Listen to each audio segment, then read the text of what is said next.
Good morning. Good morning, Peter. How are you? Well, off one webinar, and then in an hour, I'm going to have to break off for Northwestern University's program on Justice Tech, how technology is revolutionizing access to justice. So, Interesting. like a window sandwich between events today. Crazy schedule this week. Oh, well, that's a good thing.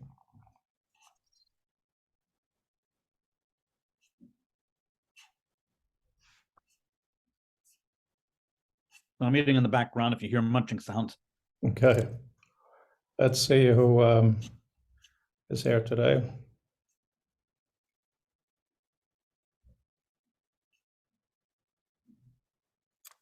Oh, at our Tinderbox meetup this weekend, we were talking about other tools that people use in conjunction with Tinderbox. So Mark Anderson and I gave plugs for Author in Liquid. Thank you. That's nice, of course. Yeah, hopefully it'll give you some downloads.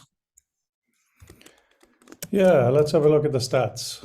It's really hard to drive downloads, even with hang on, I just have to do.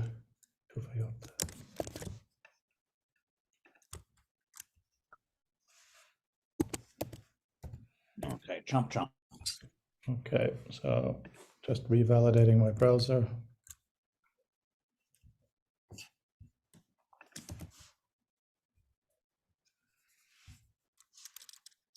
And the first event I had this morning was a strategic foresight panel from the Copenhagen Institute for Future Studies. Oh, that sounds interesting. Yeah, that was a really neat discussion. And how did that go? Yeah, very good. They didn't allow enough time for Q&A at the end, though. So there were 10,000 questions in the chat that people didn't get enough time to have answered. But otherwise, it was a really nice panel. That's always a problem when it's live. That really should be the focus of it. Otherwise, everybody could just watch a recording. But it's difficult to orchestrate. That is for sure. Just thinking about future of text.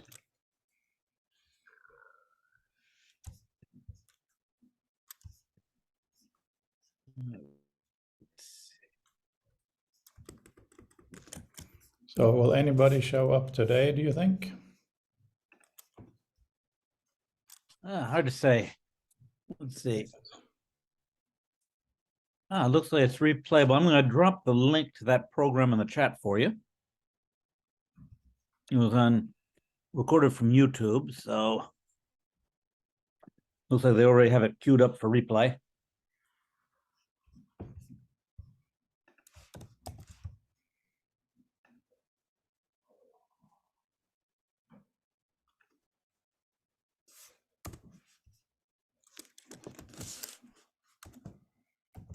Hi, Fabian.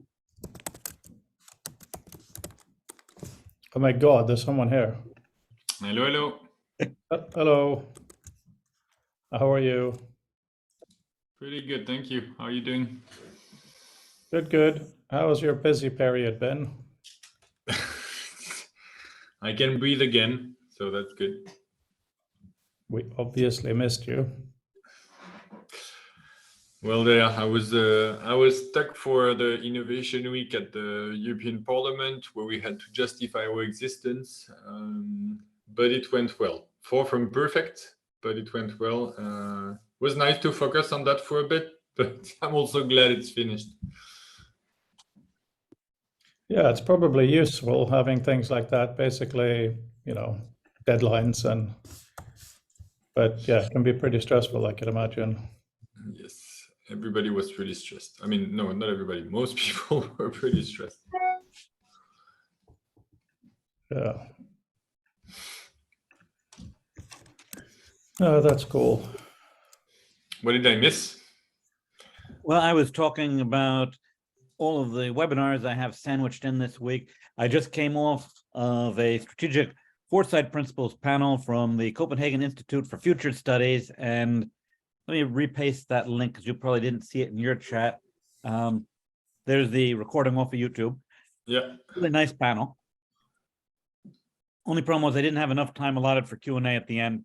So there were, a million really great questions in the chat dialogue, and they were only able to pick out 2 or 3 of them. And is it like a technological foresight, political, economical, methodology? Methodology. They're mainly talking about techniques in general as opposed to the results. Okay. And then in an hour, I'm going to have to jump off because Northwestern University is having a program on justice tech, how technology is revolutionizing access to justice. Yeah. Then Tuesday, Wednesday, and Thursday at 7:30 a.m. my time, I get to pop up for Bucerius Law's Legal Tech Essentials 2022 program, which is running over 12 sessions in 3 weeks. That's a whole bunch of crazy early morning things, and there's even more sandwiched in later in the week. It's just like a crazy schedule. Well, do you have a strategy to recover after? Actually try to sleep in over the weekends. Yeah. That's a solid strategy. Modulo the Tinderbox meetup. But actually, we're not having it this week because Thanksgiving's coming up. So yes, I'll actually have a weekend with absolutely nothing booked on it. Woohoo! Sleep. Now you just have to stick to it and not add more things during the weekend. That's the harder part. Very true.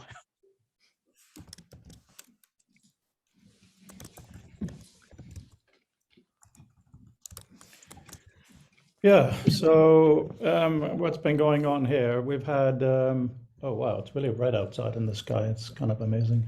Not enough to point the camera to. Anyway, actually I can't because it's on a tripod. Does that look red out there?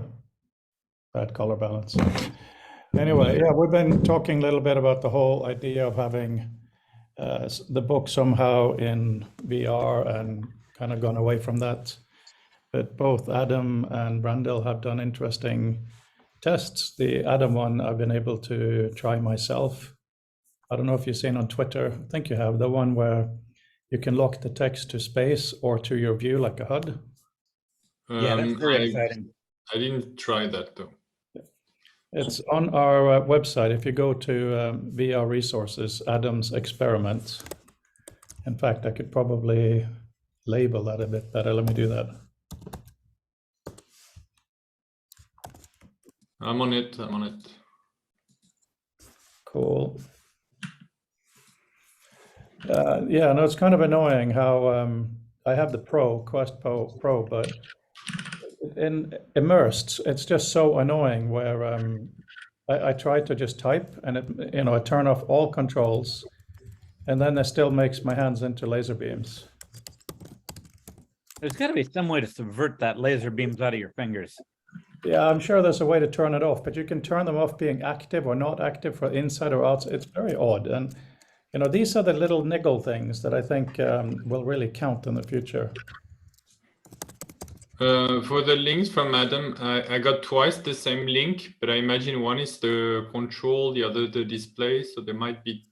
It turns out I wasn't paying attention. They are actually the same because he updated. I thought he made a new link, but it wasn't. But then when I click on add sample text, it just refreshes the page. I don't see any text. I can't remember how that worked. I'll ask him. That's okay. Adam, are you listening? Tell Fabian.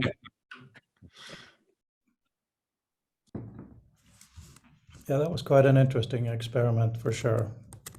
One of the thing I wanted to do, but absolutely didn't have the time to touch on is I forgot. But somebody tried the little VR experiment I've been doing, and he wanted to adjust. So on it, where you type with a keyboard, you have an HUD with the text you're typing, and it's for a lot of people, it's too close. So he wanted to grab it and move it still stuck to the HUD so that when you move your head, it moves. And that was a good idea. I didn't implement it, but it's something to be done at some point. Not sure how it would work actually, because your head is always moving. Yeah. Because the Adam's example is fixed position in the HUD, or can it be changed? What I think is quite cool is that you can put the text in space by moving your head and then snap your fingers, and then it'll stay there when you move your head. So you don't have placement tools other than this is where I want to change, and now it'll stay there. What you talked about, being able to lie back and read a book is very much part of this, I think.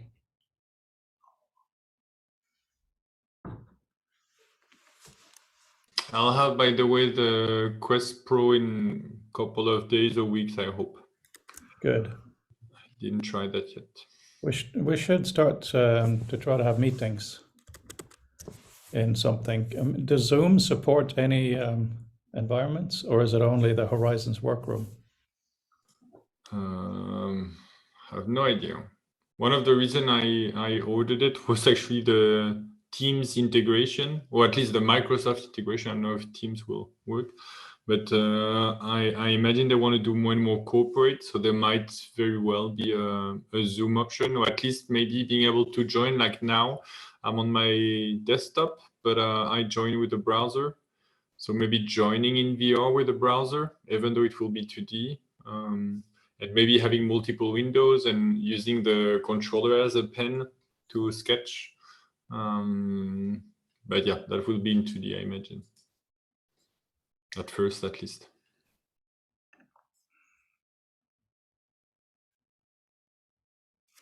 I wonder if I can easily see you guys, but of course, what you will see is just this. The color pass-through, I think, has gotten way too much credit. It's really grainy. I mean, it's good, but it doesn't feel like I'm in my room when I'm in this thing. I think it's the pass-through in general is really making people feel comfortable rather than freaking out like, oh, I'm somewhere else. So I'm curious to see if it's going to actually prompt novel uses. But by default, regardless of the quality, I'm always skeptical of pass-through. It just told me now to adjust the eye position, which was interesting. Did you try an experiment with eye tracking? There isn't, I think there was somewhere I used it. There isn't that much that uses it so far, I think. I can't really remember. I have a feeling yes, but I'm not 100%. Oh my God, okay. So this is so cool, this massive display of you guys. So I'm just going to try to, because part of the problem is it doesn't really, there's a slight angle issue. How big do we look in your perceived view? Right now, hang on, you're about this size. So I would say like, yeah, it's a good size monitor. And it is actually stupendously good quality. The only problem is it's so sharp that I noticed the slight black lines between the pixels a lot more because of the high quality.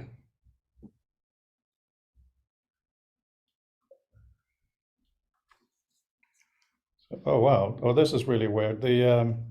These guys are actually rendered.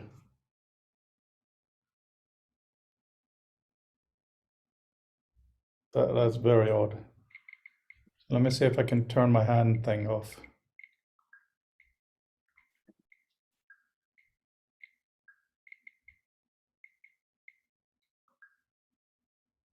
Do you know also how to do screencasting so that we would see what you're seeing?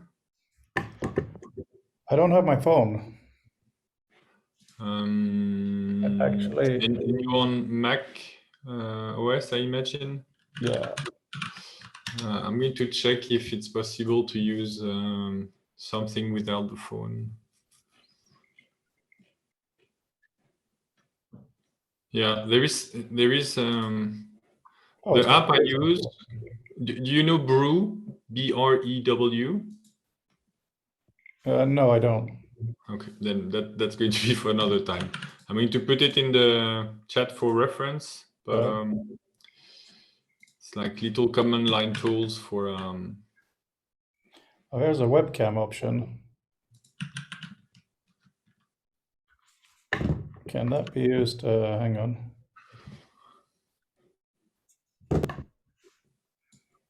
Activate hands. Do I have laser hands? No. Okay, that's good. Yeah, it doesn't show up as a. There's a webcam right there in my view, but why? I don't know.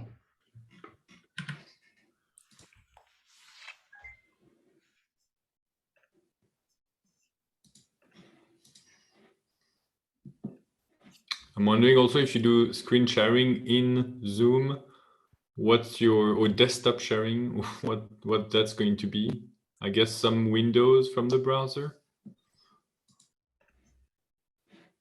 Let's see here. Going to the app. Yeah, no, I can. Of course, I can do sharing. So as I try to sort this out, you can see what's happening. One of the funny things is I have a virtual mouse, which is very odd. It's like overlaid. So I was going to try to go to immersed,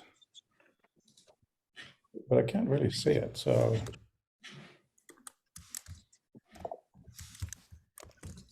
this is what happens when I try to do design, 2 million screenshots. There's immersed.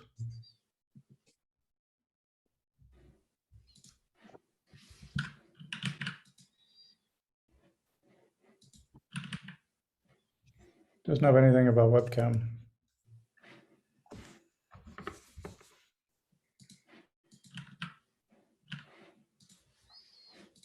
Oh, I can move the webcam. How bizarre is that? Here I have some buttons.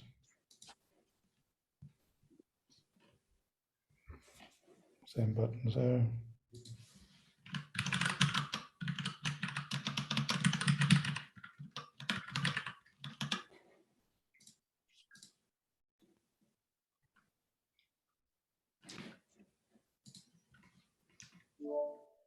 That's not what I meant.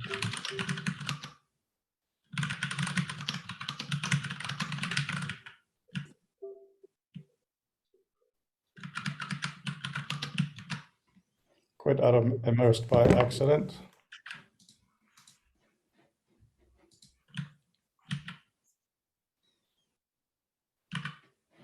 I think they made immersed free. I'm not sure why. I keep working on it.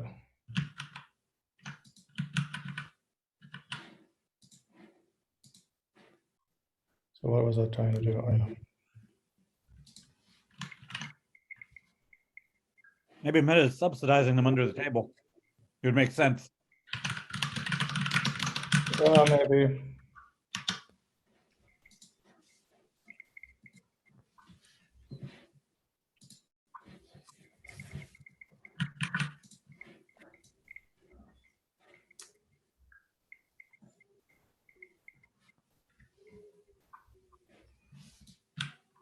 Oh, that's interesting. I can turn off monitor input there. And I think that means that I don't get laser hands.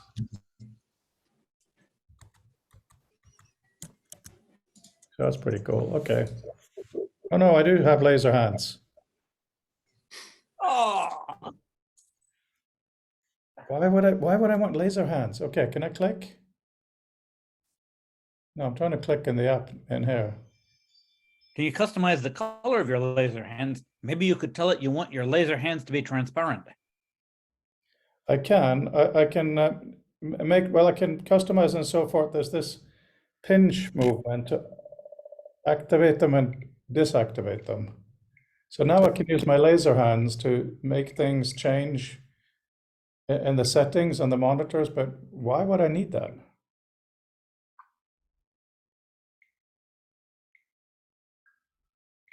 So strange.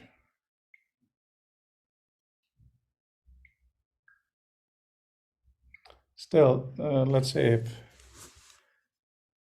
I have a new video camera here. No.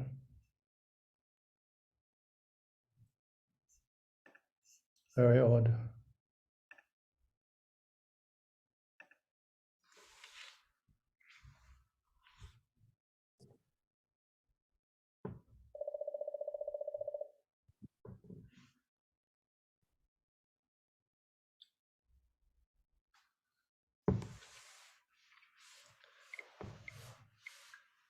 I don't understand how they can have such obvious things be weird.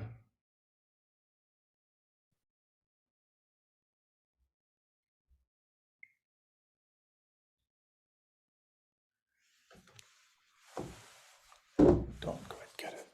So the resolution I'm running at now is just the virtual resolution, 1440 by 900.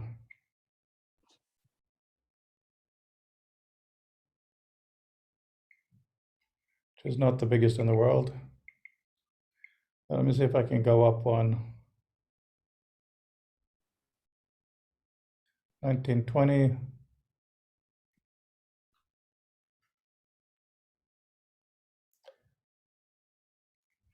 Oh, didn't seem that happy.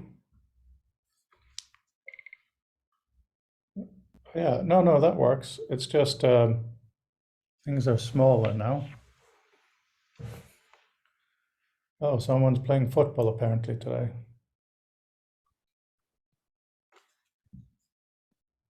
Well, it's like a soccer match to me.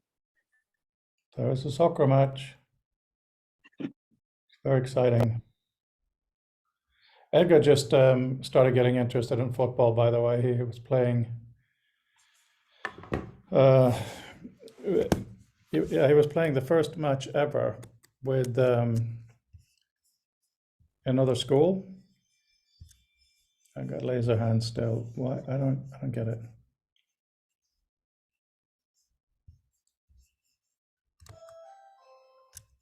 I gotta open the door. I'm sorry.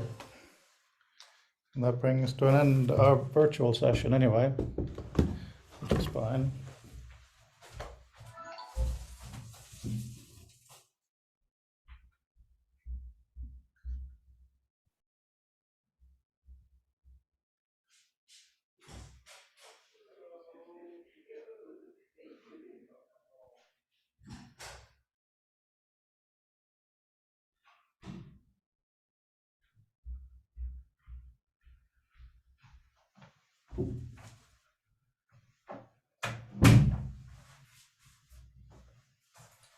Yeah, another thing is you brought up, Peter, that the email that I had sent to you guys, you haven't received. Wonder if you got it, Fabian.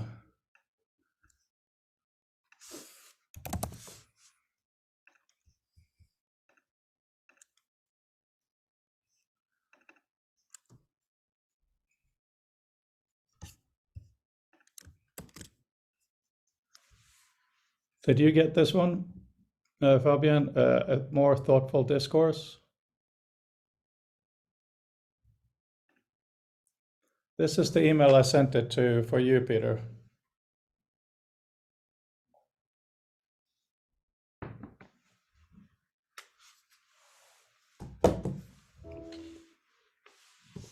Peter, are you there?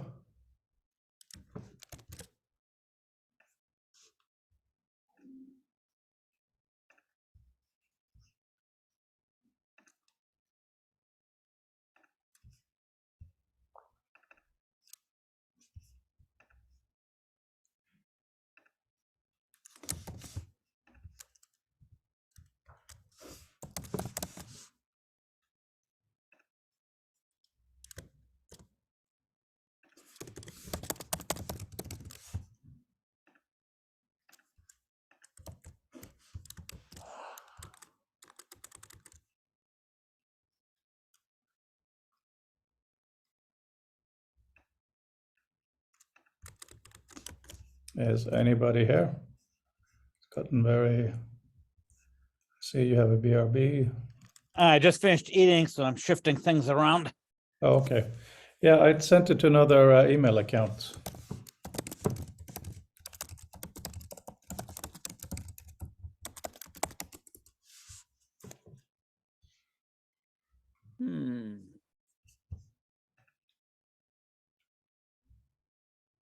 I don't see anything from you in my unread mail yet.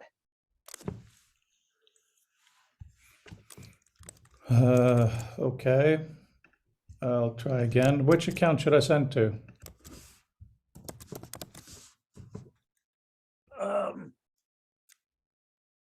Any of them should work. How about Peter at wasoko.info? Yeah, I just did that. That was from Frode Hegland. I'm going to now try it from. For some reason, my iCloud isn't loading.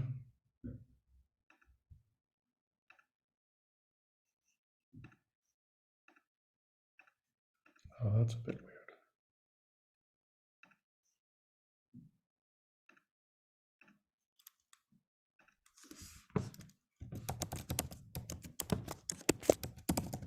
Mail. Maybe the system isn't talking to your local send mail program. So it thinks it's sending it out, but it's not actually sending it out. Yeah, that would be quite weird. Because that has happened to me setting things up before in the past. So it's not an uncommon error to have happen.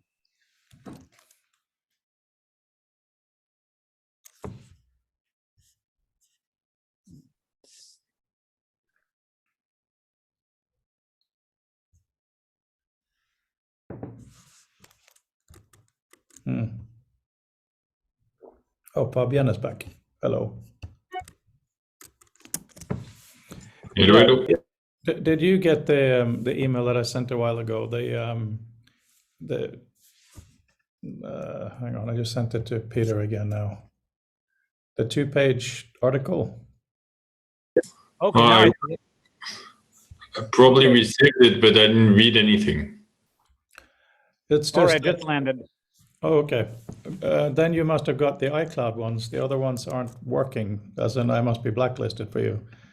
Yeah, no, it's just, Fabian, for what's the testing in VR, there's a lot of random articles being tested. It would be very nice to have something that either we all wrote or something from the introduction, if we're not going to have the whole book. So that piece I thought might be appropriate.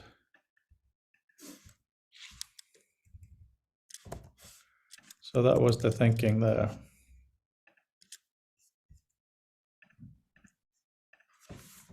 Then we also have to decide what to do with some kind of a launch.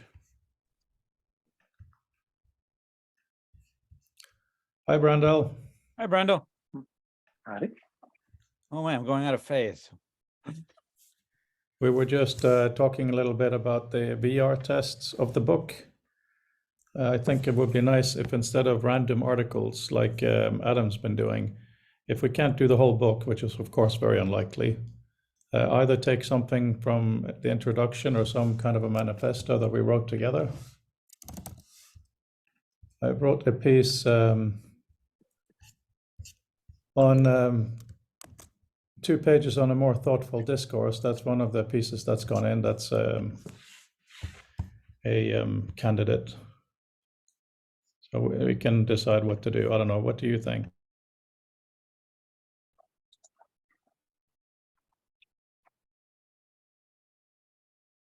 I agree that it's useful to have a useful artifact, like that there's that having a sort of a declared valuable kind of body text is helpful.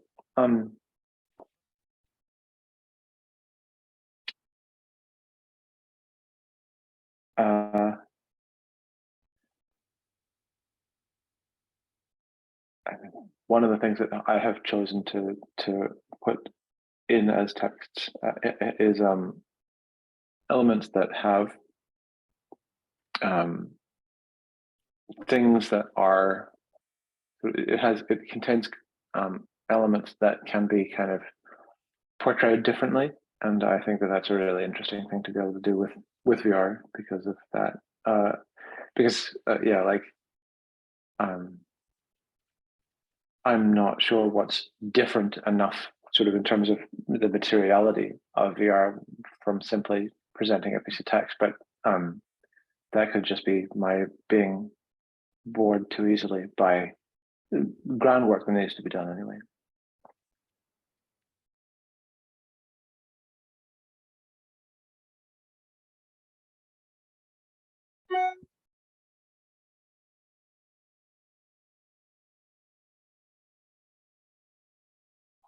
You're muted, Frode. Can't hear anything. It's coming up, of course, our the launch day of the book. So the book is basically done. You know, we have some more proofreading to do, but I think there are 2 pieces that are still missing, which probably will never arrive, and that's the way life goes sometimes. But as a book, it should be done. For some bizarre reason, Barbara's piece, she did her own editing for her own article. When I paste it from one author document to another, it's slightly smaller font size, which just shouldn't happen. And when Jacob does it, there is no problem, but it is for me. So, you know, that kind of nonsense slows things down, but of course it's useful to try to find deeper issues, but yeah, don't know. Did you want us to have That's definitions bizarre for when every- Did you want us to have definitions for every concept that we mentioned in our pieces? No, Okay, good. Because I only had a few in the beginning and I didn't get time to go in and fill them all out. but what do you mean fill them in? Where have you put I them? went back in my original piece when I was doing it, I was having the defined concepts in author, and I did maybe the first third worth of it, and I didn't add as defined concepts all the concepts because I would define them just too bloody fast as I was writing towards the end. So all of the theoretically defined concepts from the piece weren't defined concepts in the final author document. But I could go back in and mop that up if you wanted. Well, that's an interesting question. It depends what we want. I'm just trying to find them here. What we want to use that for, the glossary in the book itself. You know, I've done some basic things and I've defined every contributor. Yeah, so I see you have a few. Architectural spaces, Benedictine, cyberspace. I wonder if that got moved over to the book. Let me check that.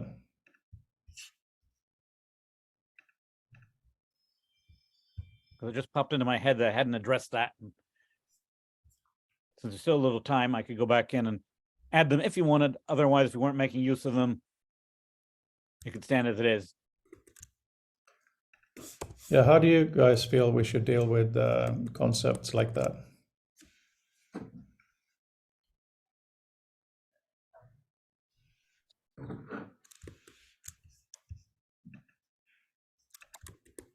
I'm afraid I have a pretty nihilistic vision for information preservation. I think it's impossible, and I don't mind. I think better is better. That's where I maybe depart from nihilism. But nothing is perfect, and we don't know what we need until too late most of the time. And Fabian looks like he just rejoined, so he would have missed the question. Yeah, I was just asking. Oh, Fabian is on too. Oh, cool. We were just talking about the defined glossaries and how Peter hasn't defined many for his piece and wondered if he should or not. So it's the discussion of how should we treat defined glossaries, rather glossary in the book. Should we have a lot? Should we have none? Should we use them, etc.?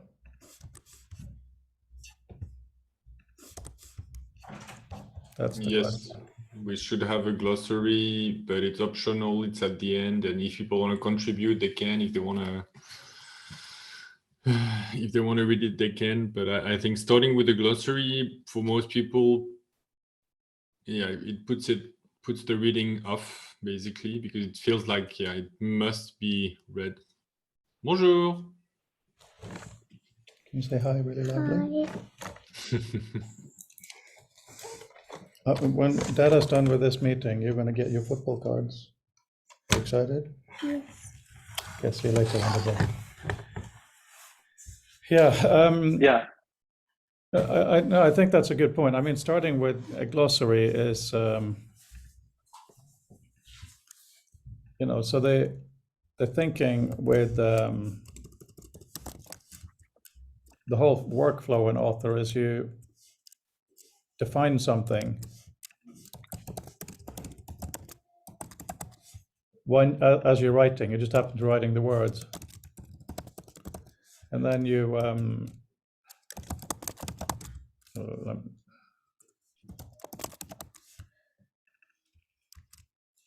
so I know you've obviously seen this. I'm only doing 2 words now, just for this reason. But obviously, very few people are writing their articles in Author, of course. So I'm trying to do that myself. And what we're doing now is rewriting the map view so that you can assign. I wonder if I can show you.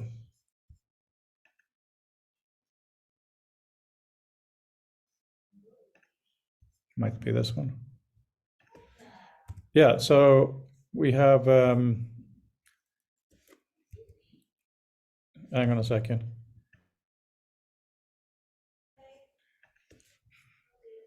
Right, so what we have now is you define, you can have up to, you see here, up to 10 tags. You can have as many as you like, but these are the kind of easily accessible ones.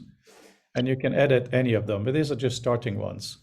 So for instance, when you view on the map, command 1 is the default, it's concept. But if you want to see all the people, you do command 2. And you toggle through hiding only people, so it becomes slightly more useful. So we'll be experimenting with that. And the idea is also that you can do basic view of them. So for instance, people italic, because it's like a signature, places bold, because places are big. And then we have institutions bold italic, because they're big and they are people. So I know these things can get very, very messy, but it's just to give us some kind of a way where somebody is, sorry, you know, I have assigned all of us as persons. That's useful because you can put it in VR too, right? It's a useful bit of metadata. And we also have 2 kind of housekeeping ones. Hide everything that has a hashtag that toggles through. So that you see only everything with a hashtag, so you can see whether you've forgotten to deal with some of them. And the edit tags, that was what led to this. That's it. Because right now the tags are only pure text. I mean the definitions. I'm going to move the. So this is what we have in the book now. These are the defined concepts. And over time, if the definitions are copied from different places like Visual Meta, there's 3 of them. So I have to edit all this down. But let's say I go to the Future of Text books. So you see how these are bold. I know you know this, but it's just kind of a reminder.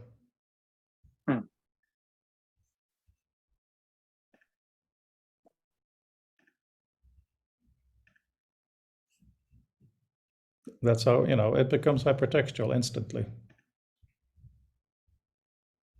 And our job is to decide, of course, if we want to use that or not for our actual book.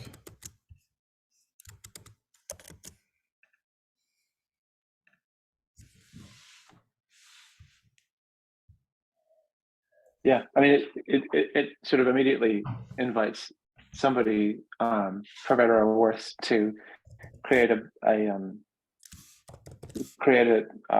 piece which is minimal in its primary corpus and does all of its lifting and work through its own meta text, you know, by existing entirely in the glossary. And you know, I don't know if you've read much Terry Pratchett, but he's played with that a few times, where he has footnotes longer than the piece that it's attached to, and then footnotes to the footnotes and things, Yeah. which is entertaining and has connotatively a different sort of consequence to the reader.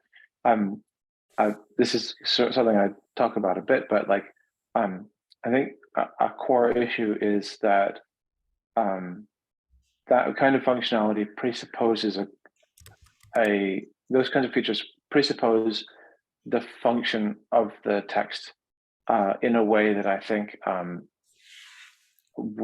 hasn't been particularly examined, and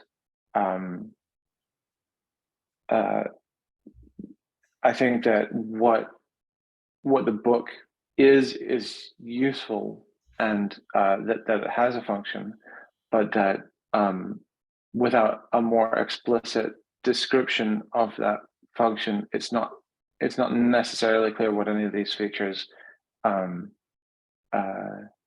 sort of contribute to ultimately in terms of what it is.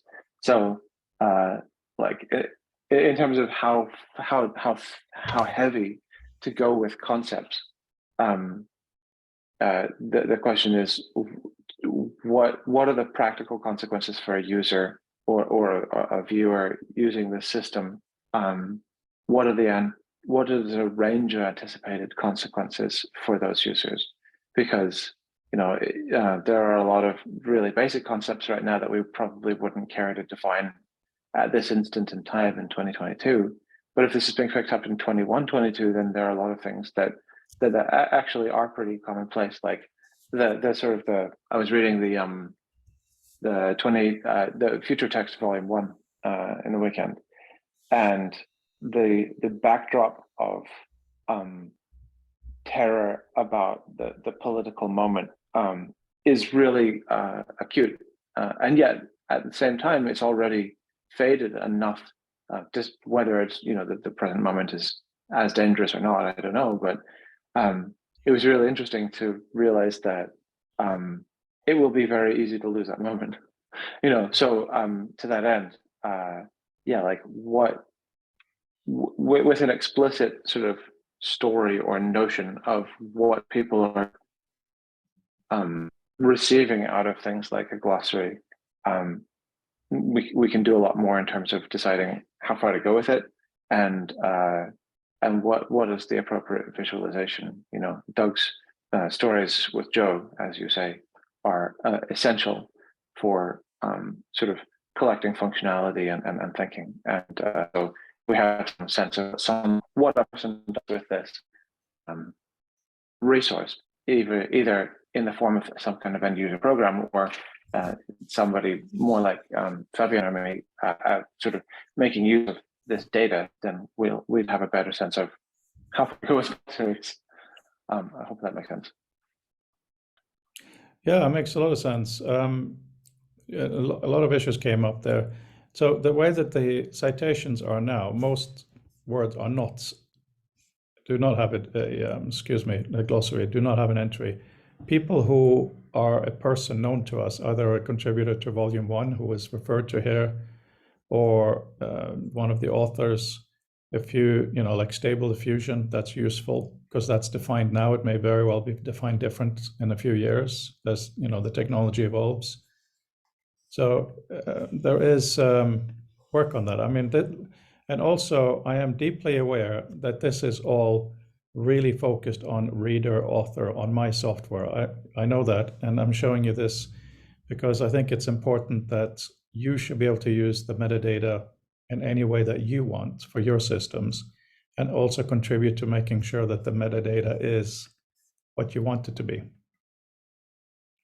Right. So the one thing we are doing now, and I think I know that Peter knows, I'm not sure if the rest of you know, but one thing that I think is really, really important is this. So just a few slides. Currently, you can do this in Reader if it's a visual meta document. It's kind of neat, but it's like a dancing bear. It dances, and so what? This is not a nice way to read a citation. You don't need the ISBN here. So this is an example of me having been lazy, put it in and forgotten about it. So I've been experimenting with a few things, and this is how it's going to look now in the future. Person, document, year. But the key thing below, and that's what I really want to talk to you guys about, if there is a URL, you don't need to see it here. It is in the back of the document anyway, so it's not like it's lost, right? It's enough to have a web button, a web link. But also, what we're doing now is adding the file name to the visual meta, because I just find it really, really bizarre that the file name is ignored. Yes, people will often rename downloaded PDFs. Of course they will, because generally the file names have no meaning. At least from academic repositories now, the file name tends to be the DOI, which means it's unique, which means it has some meaning, even though it's just weird looking. So the point is that we will add this, and when you copy from a document that has visual meta as in our book to somewhere else, it'll retain this. So that means that you will have this little document link. And what that does is simply open your own open dialog box on your own computer to do a search for that named document on your own hard drive. So if you are in a known community and through whatever means, email, FTP, whatever, which is an interesting secondary question we need to solve, you will have these documents. So you get instant citations without having to worry about domains breaking. So that's what we're trying to build now, which is a huge priority. So, like little things, adding the field on exports, making a few changes.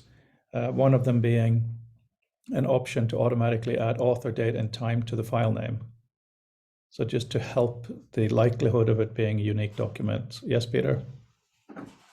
Yeah, the only aspect of hiding the URL is that the URL, if it's say YouTube, will tell me that I'm going to be going to video, as opposed to a URL ending in MP3 telling me that I'm going to audio. So maybe in our citation field, we could just have like a little drop-down menu to select what kind of media it is that you're going to have associated with the link. So it could be, audio web document versus video web document. I kind of agree with that, but at the same time, I think most of these will be other documents. If it is to YouTube, it probably will be a link or in EndNotes. But it's a fair point to have a little bit of a because You just have a sense of what kind of media it is that you're going to find at the other end. Just want to show you a last thing, guys, on this. Currently, I'm thinking about that, Peter, by the way. Thank you. When you copy now from Reader, all of this goes on the clipboard. Sorry. So this copy text plus the visual meta, obviously. So when you paste it into Author, you can, you get it nicely done. But I'm wondering, how can you have it useful pasting somewhere else? So we've done this. So it does it simply, plus a Google search for the title of the document, yes? Antonio, I just want to paint here or there. You can paint quietly here, yes. Sorry, the boys want to paint. The point of this being, if you're telling someone, okay, here's the problem I'm trying to solve. Our book is huge. If someone wants to share it, there's a couple of ways they can do that. Sharing the whole book is really big. It's over 100 megabytes. So via email, it doesn't work, right? One of the ways is they can copy, and when they paste into an email, they get all of this stuff. So clicking on this, they can do a search for the book and download it immediately. That's one thing. We're also looking at a way where you get a share extract option. So it'll either share everything you've highlighted, only the pages you've highlighted, or the current section, because it knows what a section is. So then it makes a new PDF from that article. So that was a little bit of an update on that kind of thinking. Not exactly rocket science, but it's a little bit about how do we get people to deal with our book.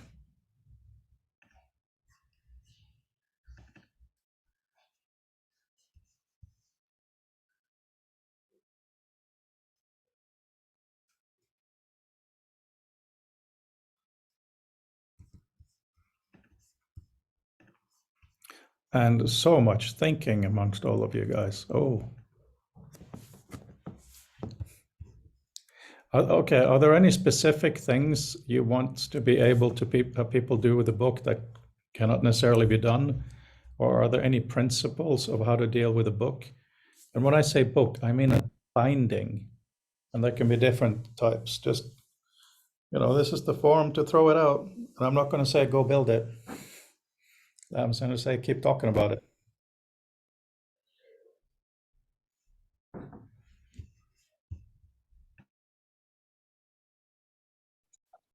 The frame rate of your camera was such that if you picked a physical book in that period, then I didn't catch it. But you're talking but if that is what you're talking about, a physical printed book, the form factor of it, then I mean that's an interesting question. I mean, one of the issues with a physical printed book is that it takes up space, that it has a weight and a heft, which puts a pretty hard marginal cost on a volume over 500 pages, and volume 3 is around 500 pages. As I don't know if I mentioned to you, but something that I did much to my own amusement is I've got a copy of Lewis Mumford, Technics and Civilization, and I cut it in half, and I found it immensely easier to deal with. And so I guess one of the questions that I would have is, based on the expected circulation that you think you'll have with volume future text, volume 3, do you think it needs to be a single bound object, or could it be multiple, I guess, folios? I'm not sure what you call them, that are sort of just logically accompanying each other, because if you have that as an ability, then you can sort of change what it is that the book is, and you can have a separate finding device as an object. If the table of contents is long enough or something like that, then it can sort of change what it is. Because there are ways that you can be much more profligate with paper that can be beneficial, but they have an impact on cost, they have an impact on size. But if you don't mind it being multiple sort of physical artifacts, then that's a really interesting thing to play with. So yeah, where are your preferences on it?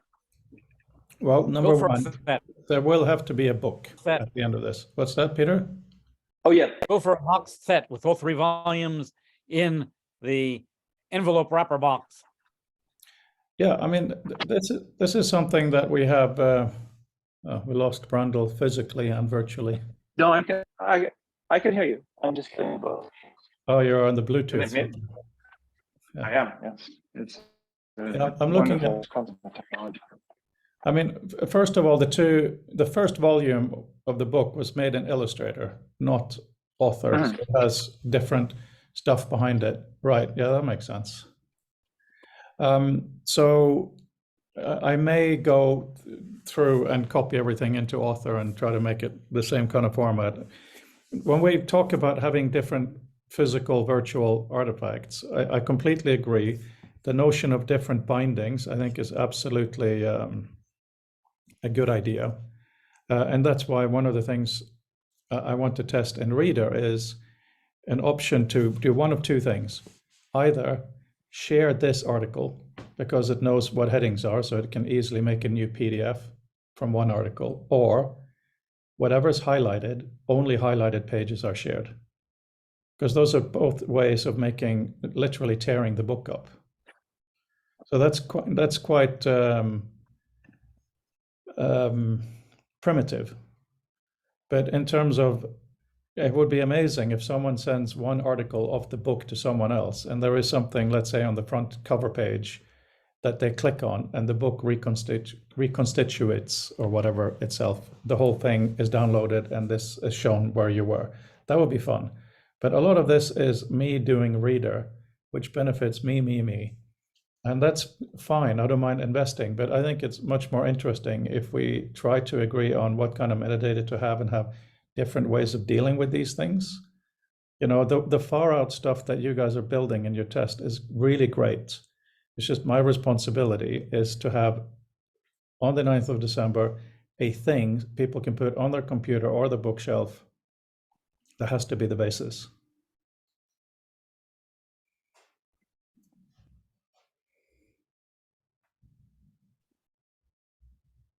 The light is so crap in this room and the reflection of the monitor is so strong. It just it's like there's something floating inside my head. Not ideal. Anyway. Okay, I'm gonna have to drop off now to get logged into my law webinar. Okay. See you later, See you on Peter. Friday. Yeah, see you Friday.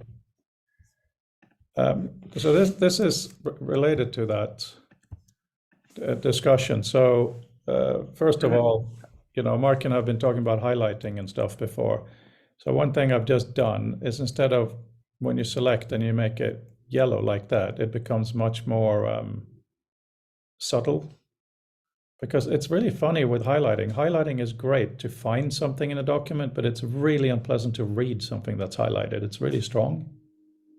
So the reason for that is we have a view when you're reading so you've done highlighting like you can see here, and then you fold it into an outline, and any text that was highlighted is included. It doesn't show the highlighting, it's just text. It's just to help you build your own view of the document.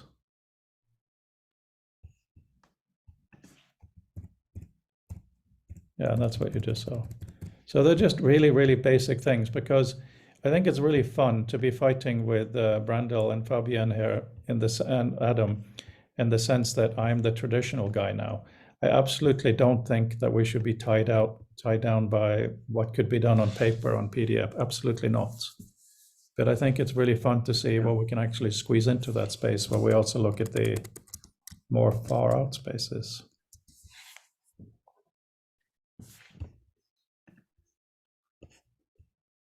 Yeah. Well, so if one of the major sort of concerns, opportunities is in sort of people copy pasting components to each other, then being able to kind of conjure and create an artifact that allows people to understand that the parts are part of a single whole is really useful. So if you have somebody copy paste individual passages, having the ability for that to be able to be reconstituted. The challenge that I have with it, though, is that I don't like documents. I don't like files, and maybe that's just because I live on the web, and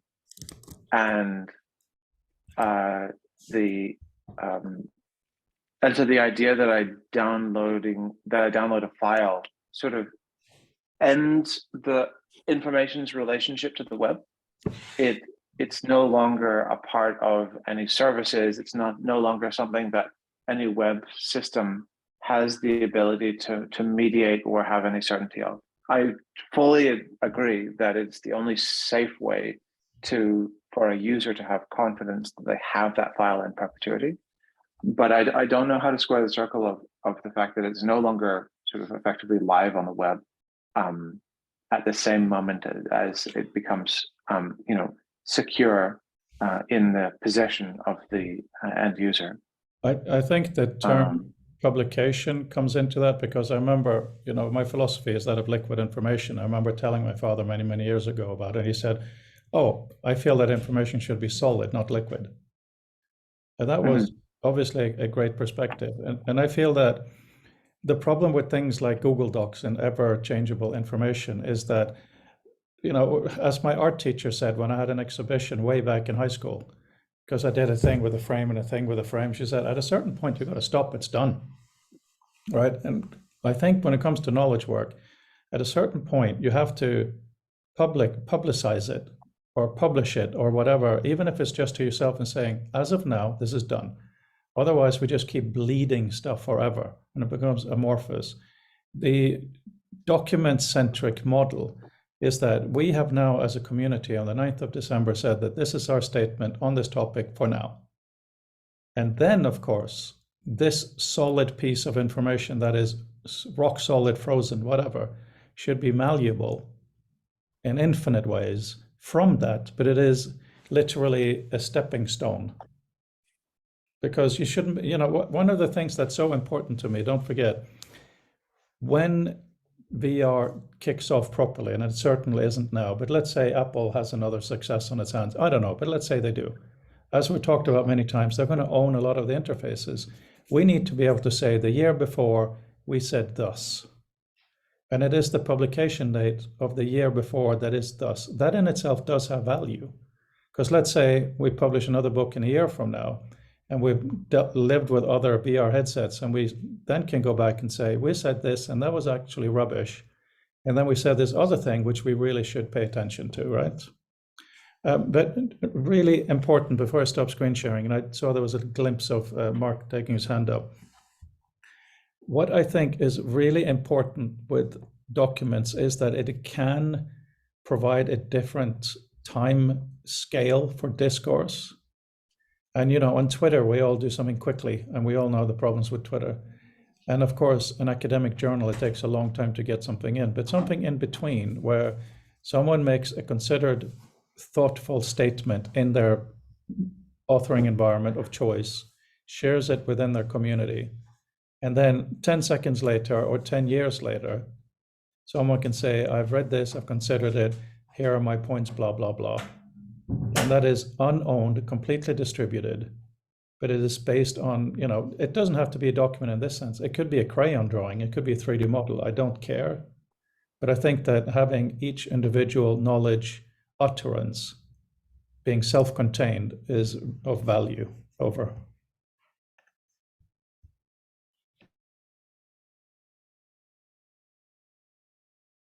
Yeah, Mark.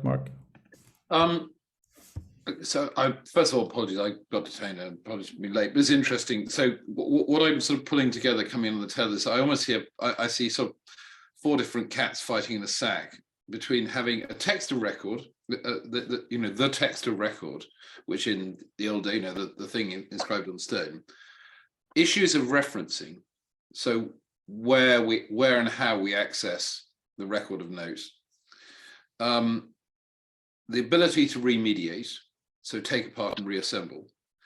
The 2 things together, and remediation and analysis. If we start from any one perspective, we end up knocking the others out of kilter. But I don't think they necessarily have to work in opposition. I think it's a matter of looking about where and how they don't work, rather than worrying. Instead of working for the thing of how do I make the book or how do I make the copy of notes, saying, well, how does the need reference affect where it lives? So in other words, you turn it back on itself. So I think it is resolvable. It's difficult because I just think it's natural for us to talk in terms of things we understand, like a web page or a book or something, or a web service or something. And that probably sort of tends to raise the level of disconnect. But I'm not sure. I don't say that I'm now going to give you the wonderfully crafted answer to it, but I don't see them being in opposition. I mean, it's interesting. For instance, when you mentioned, well, there are all these things in the book, and they happen at this time. Or we were talking about, the 3rd of December this year. But Barbara Tversky's talk was actually back in January. So in fact, there are immediately for a lot of these things, especially ones with things like recordings of talks, there are actually 2 dates of note, because if you really want to stick a sort of pin in the timeline, in terms of, well, this is, at the time, this was this thought, we've got a date somewhere in January that belongs to the metadata of the article, that article, vis-a-vis the December date of the corpus as a whole. But I must say, I also sort of have begun to think of the future of text more as a sort of digital part work, and the books as a temporary physical affordance. But simply that's because the way they're going. And what that means how that unpacks for me in terms of what I've just said is, so the primary reference is probably the digital one. So the book is an artifact derived from the digital reference, whereas probably step back not many years, we'd have conceived that the other way around. So I think that's hopefully speaks slightly to what Brandon's saying, because it's sort of the same thing, is that, okay, a book is a useful thing. I have these things, I can pick them up. They have all sorts of useful personal search affordances. But going forward, where am I going to find it? Or indeed share that with somebody else? Well, I'm not going to photocopy the book and send it to them. So maybe that gives us a conduit for trying to unpick these conflicting needs. Over.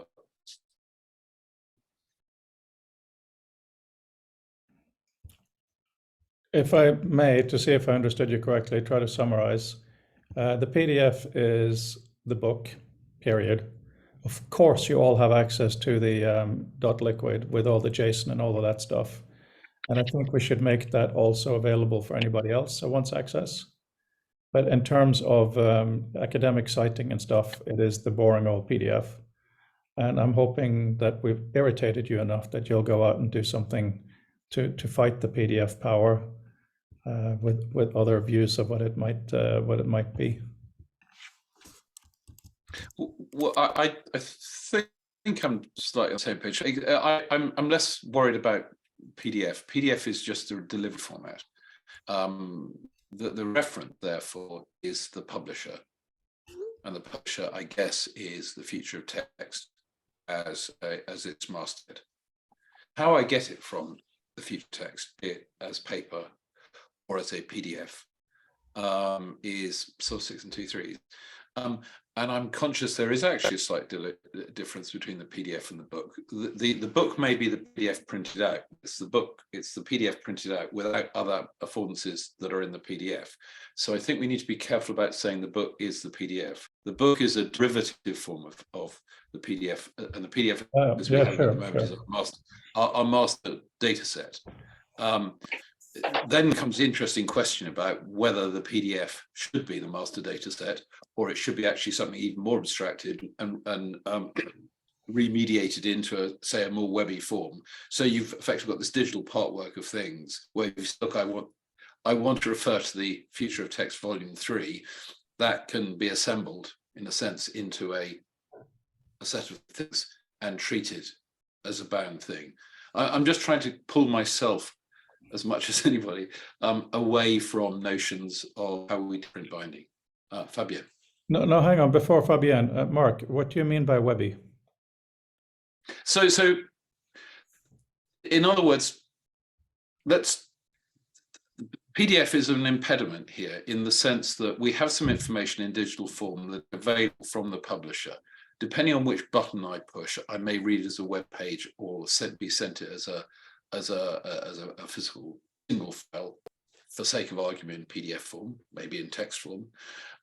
So this is where I think that the PDF is slightly getting in the way, because it's trying to stand as proxy for the book, but unintentionally in an unhelpful way, because it just moves the book problem into the digital domain without solving anything.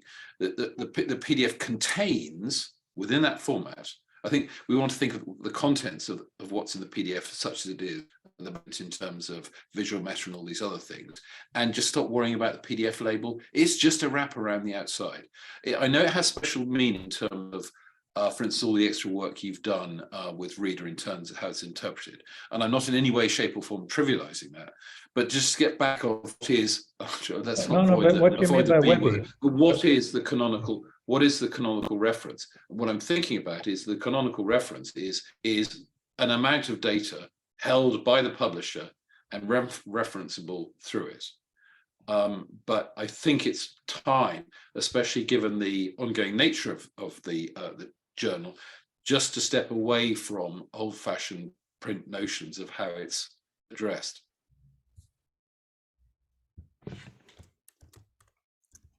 Okay. Yeah, Fabien.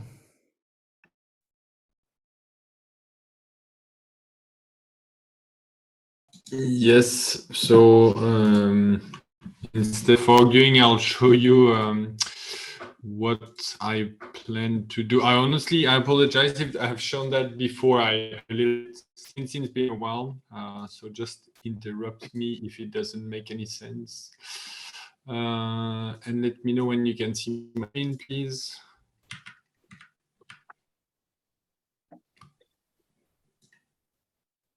Can you see something? Yeah. Yeah, thanks. So that's the usual, but what I tinker with last was those two little things there, the directory one and file one. And why do I show this for this conversation is because I guess to be both controversial and to gather everyone, you're all wrong and right at the same time.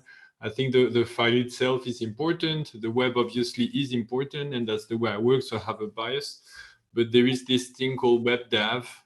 So I don't know if it's a standard or protocol, but I think it's a standard to manipulate file on the web and still access the content and eventually publish them back, and people can have an actual file at the end. And I think, yes, that's what I started also to discuss, like way back when, like right after the event in London, that what was the book? Would it be just a PDF or an EPUB or whatever? But would it be that plus video? One of the way to gather around this is to have a directory with files in it, including EPUB, Liquid, PDF, HTML, videos. And I think that's what WebDAV starts to enable, again, including sharing back. And so now it looks very boring.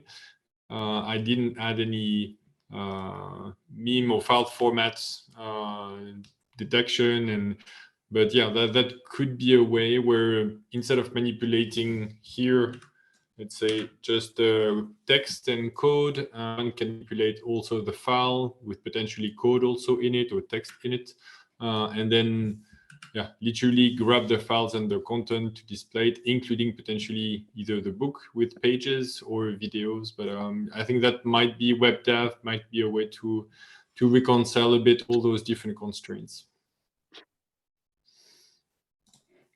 Yeah, I mean, I think this is perfect for the kind of thing we need to do, no question.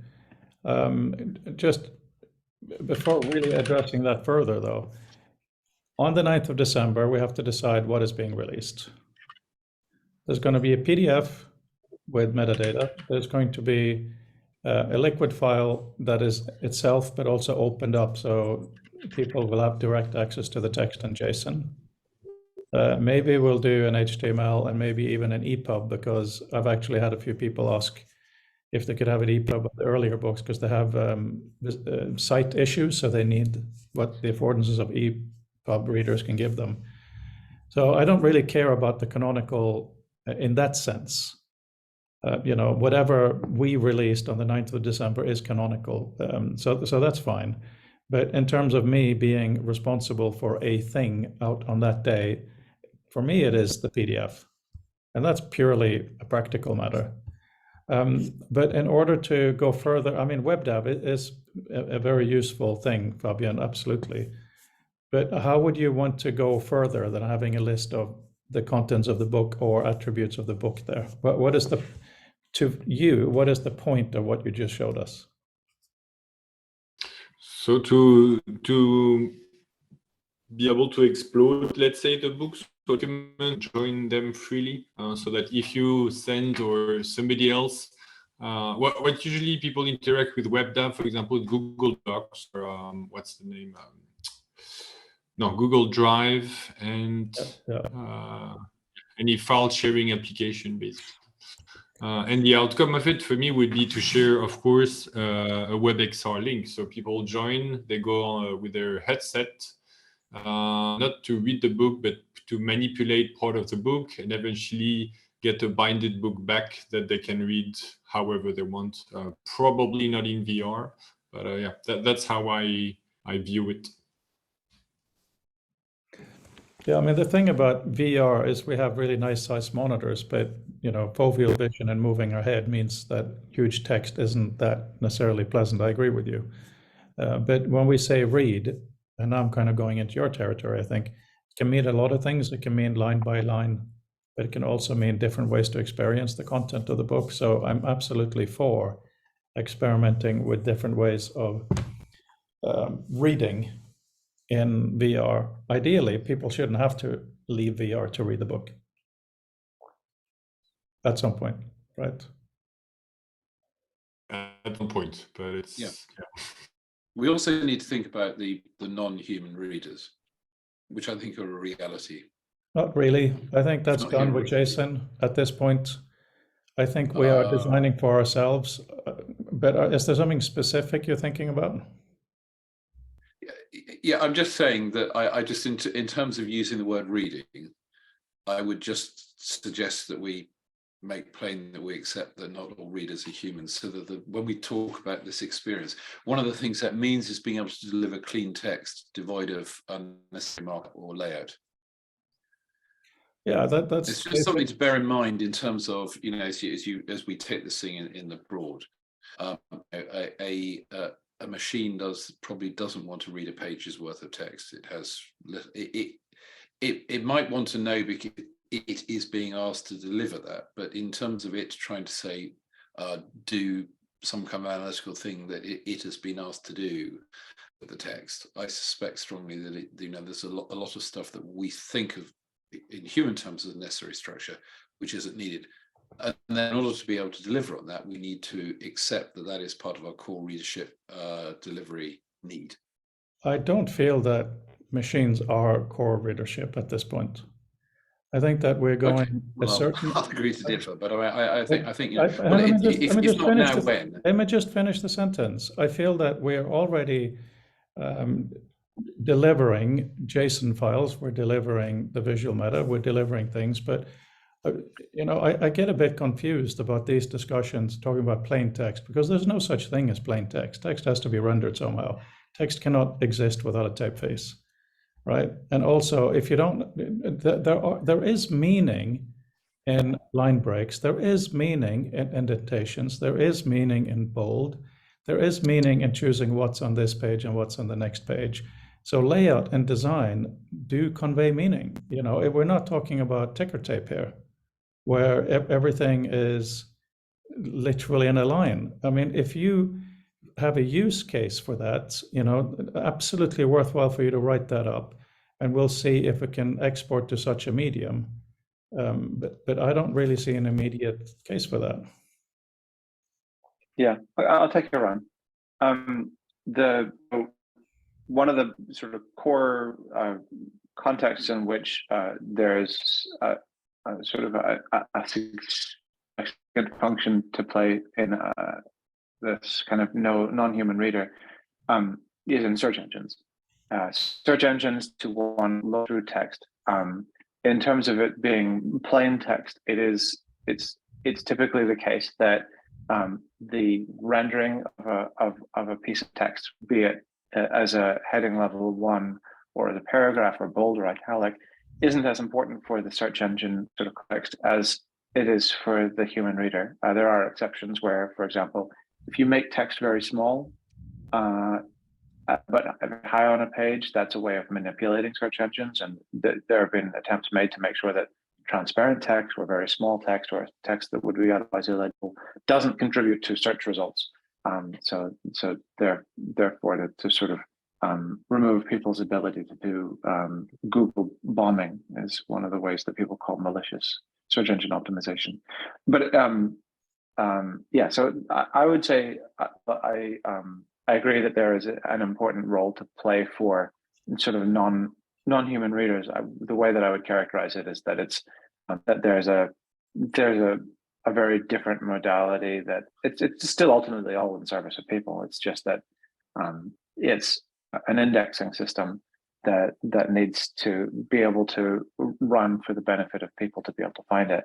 But that then goes back to the question that I think is in this how webby are we talking about, that which is more generally like how comprehensive a value system are we anticipating we can construct around the context in which somebody reads stuff. Because when you have a PDF, that's a very it's fairly explicitly defined a value system insofar as most people are going to be reading either in their browser or in Adobe Reader. But at the same time, they have the opportunity to print it out. The specific expectation of a PDF is that it is constructed in a way as to be able to have a really high confidence of what the printed artifact is going to be. But at the same time, it's also pretty well expected that you aren't going to get a lot of rich interactive features out of that PDF at the time that you have it in hand, either in the file or in the printed page. Obviously, there's nothing you can do. PDFs don't have the ability to tell you how to fold the documents or anything like that. Whereas a web context does allow sort of expectations for things. You can, the web page knows when you're highlighting it. And so it has the ability to bring up context menus or clarify or change the shape of the document, or if nothing else, record on some kind of nefarious analytics server somewhere the fact that somebody did select it in that place. And so what people do with those systems as a consequence is very different. So like if you were to imagine like a world in which you had those abilities to understand and assess the ways that people were sort of making use of the document, you might be able to construct a lot more of the way that they pass those things back and forth, the way that they reconstitute those things. And sort of for my sins living on the web the way I have, my immediate reaction to any kind of application which is necessarily value system is to think about it in terms of what a web mediated experience might look like in terms of being able to kind of offer up options to be able to guide and reflect on what guide in terms of potential actions and allow users to reflect on what it is they have done in the past.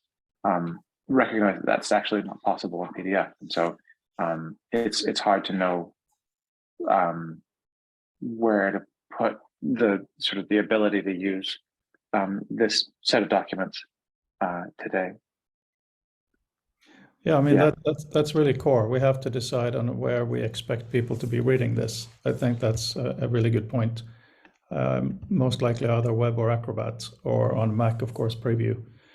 But when we go into making the document machine readable, to a certain extent, of course, we all agree that should be done. Of course, I agree that should be done.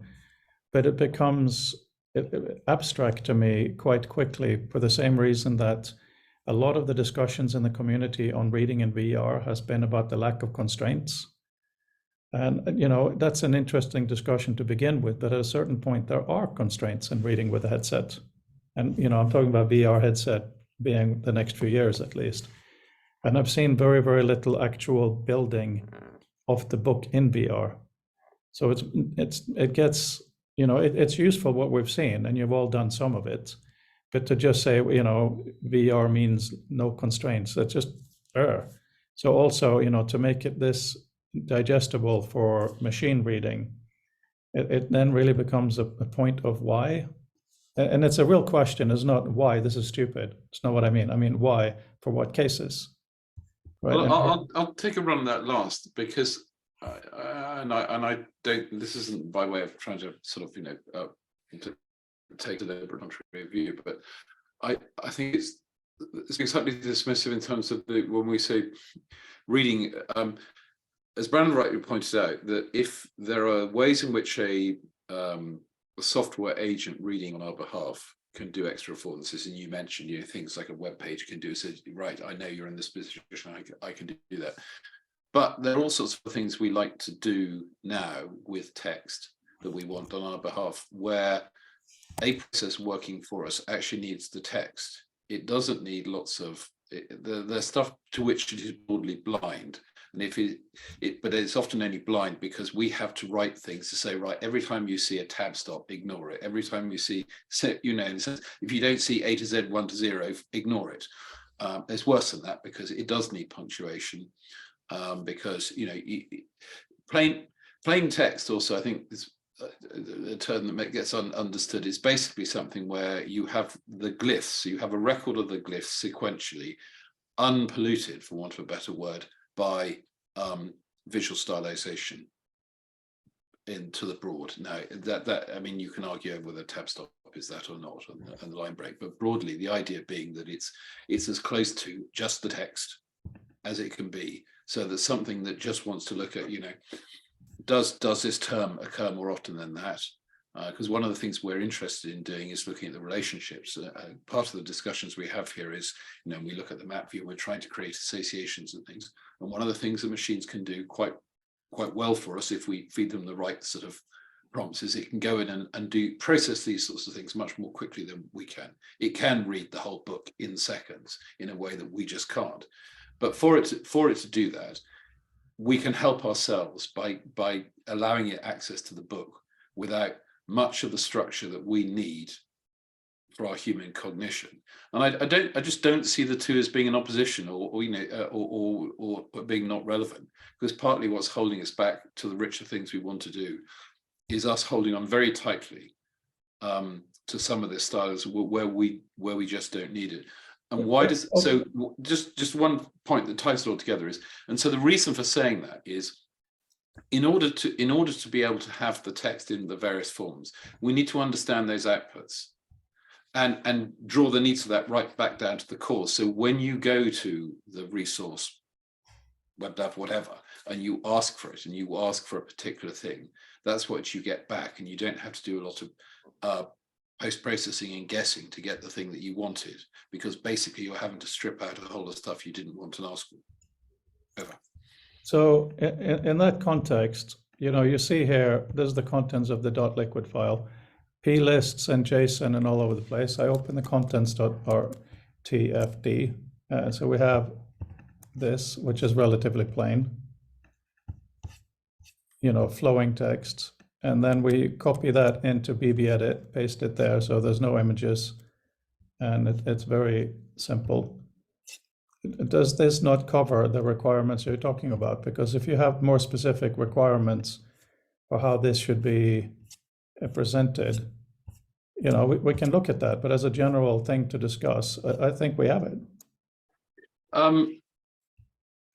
Yes, I mean, that looks fairly clean to me, but that I have to say that's not my experience of what you get out of a PDF, which is at the moment has been our canonical document. But Mark, that's what Mark, caused me to raise. No one has said it's going to be all out of a PDF.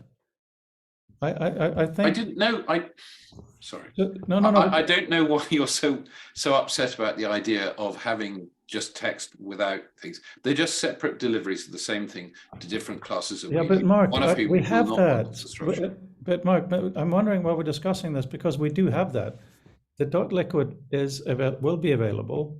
In there is the RTFD, and all the metadata is in JSON format. So I'm just wondering if there's something else you would like, because I feel we have it. I would like to focus on the PDF, because that I think will be the primary delivery that most people will read. But I also would be very happy to have available as much as we can for those who want to build something analytical or otherwise from this. Absolutely. But if there's something missing, then, you know, let's concentrate on the PDF for now. I think we'll this is something that we were, you know, there is something, but it's not something to try and talk through now. I mean, it's not important enough to raise now. I'm confused. What do you mean? I'm saying let's move on to discussing the PDF. No, we're not. I don't think we are discussing the PDF. I mean, I wasn't discussing the PDF. No, you said you wanted to get on to discussing the PDF, so I'm saying let's do that. Because I think we'll go around in circles now, and it's not a good use of everyone's time. Yeah. Anyway, we'll you were saying, what are the kinds of things that I want to be able to facilitate reading of a kind that might be possible in VR? So one thing is, you know, web is going to be, you know, irrespective of who releases whatever systems are available. You know, so far, Oculus Quest browser, Meta Quest browser has been excellent. Microsoft has a browser. It's now Chromium based, but you know, they try to make it as good as possible. So whatever happens in their successors to HoloLens, hopefully they'll get another one. I don't know, but you know, So in terms of like how to read in VR, I would say the web will be a way to read in VR. And so so something that's good as the web will be good as the web in VR in that regard. In terms of what I personally need for facilitating reading of the kind that I might be interested in, I can't really tell you ahead of time, because one of the things that I'm really interested in doing is thinking about some of the deeper opportunities to really manipulate and mess around with what it is that the text is. And at this point, without enough certainty about what those attributes are, I can't, in good conscience, ask for people to encode all of the information of the kind that they might need to for the benefit of that. Like I said, like the kind of glossaries, like, you know, you had when you showed that thing about Stable Diffusion, and it said that it was such and such a startup AI, and it just made me think about the fact that, like, so many of those words could either completely change in terms of what they mean or what they connote within even 20 years, let alone 100, that we don't know what we'll need to encode in terms of sidecar information. Even, you know, the word sidecar is completely meaningless now because there aren't sidecars anymore. You know, my daughter reads a lot of children's books that are 50 to 100 years old, because then we can have confidence that they're decent ones. But there's so many words in there that don't mean those things anymore, and it's really funny to come across them, and the fact that people would have just blithely included them without any particular concern for the fact that they may completely cease to lose their meaning. But yeah, back to what I want. Like I showed you a while ago that what the prototype's prototype. I'm not beyond where I am right now is being as experimental as possible, actually, about what it is that text is and what reading in VR can be as a consequence of it. So I don't know what I need. You know, one of the things that I've been really interested in is voice, and so that means that actually having a record of the appropriate prosody that somebody might, you know, perform a given piece with would be valuable, but it's incredibly onerous to annotate everything with the sort of the various pitch controls and lilts that might accompany a given piece of text. And so, yeah, it's not reasonable to ask for it. So I wouldn't worry about me. I'll make it up if I need it. I mean, I think I have to lock the book because there's a couple of guys who haven't, and they're all guys who haven't given what they should. And then the first thing we need to do is clean up the glossary as it exists. And the next step then would be to, within the community, see if there's anything that needs to be added, quite simply. Because what you're talking about is important, but one thing that might also be useful, and this would be an interesting different job, is imagine if we had a script or something, or a crawler that went through the book, found all the non-basic word, not like and, the, also, that kind of stuff, anything that basically has a Wikipedia entry, goes on to Wikipedia, downloads the entry and sticks it in an appendix, because that would be a good time capsule maybe. Right, exactly. Like, yeah. So yeah, they're really pretty reliable lists of the top 1,000 English words. So if you exclude those, then you'll probably end up with a reasonable corpus of all of the other things. I mean, it's not going to give you word phrases necessarily, and word phrases are pretty useful, but it would be a good start. And again, we don't know what we'll need, so just taking a stab and seeing how it goes is what I like. Because, you know, you use the word 1,000. I was thinking, I don't mind if the book is 1,000 pages. Really doesn't matter. You know, it's just text. And if people want to print the book, fine. You know, there is a function to say stop at page whatever. You know, you don't have to print the glossary. You don't have to print the visual meta. And this could be literally, like we have the glossary now is formatted very simply. It's formatted primarily for human reading. It's also in visual meta. If we insert everything on Wikipedia that's related to it, it's not going to be that bad. But on that level, let me see if I. Sorry, my camera is crap, so I'm trying to find a new one. Not the still. That's amazing.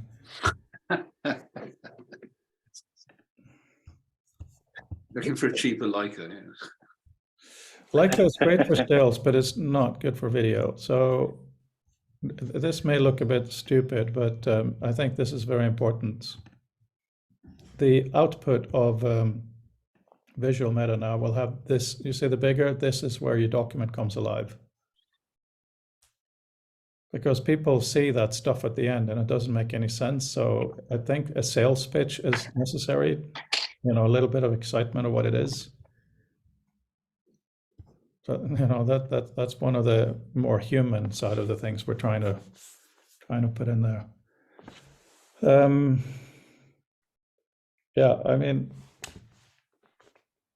I guess we need to really get together soon and, you know, say, you know, here's the final JSON, where should we put it? I'm very happy, Fabian, to host a WebDAV on our server, set one up and do a structure that makes sense for the book. Also, we have a Mastodon server, but as some of you know, actually signing people up is weird. So I'm trying to, you know, there are some settings they still have to do, and I'm still not really sure how it's useful, but maybe we integrate it with a book, I don't know. But in closing, because we're running a little low on time, what do you guys want to see on the 9th of December? I mean, A shocking redefinition of what a book is. It's like I don't care for the content so much because I know most of it already through the symposium, naively, of course, but still. So it was like, wow, that's actually a book, and it doesn't have to be in VR, but like to me, that would be the most interesting aspect. Yeah, I mean, knowing already that we're going to have all the .liquid contents and a PDF, what do you want to see or what do you want to show on the 9th?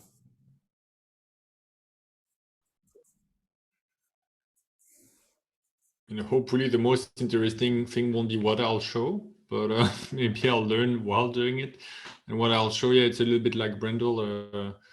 The interesting part is I'm not sure yet. And that's also why it's hard for me to say, oh, I would like if you could set up this WebDAV server, or if you could do this extra metadata in Liquid. I can't really say that for now. So I'll share what I can. Can't really say much more.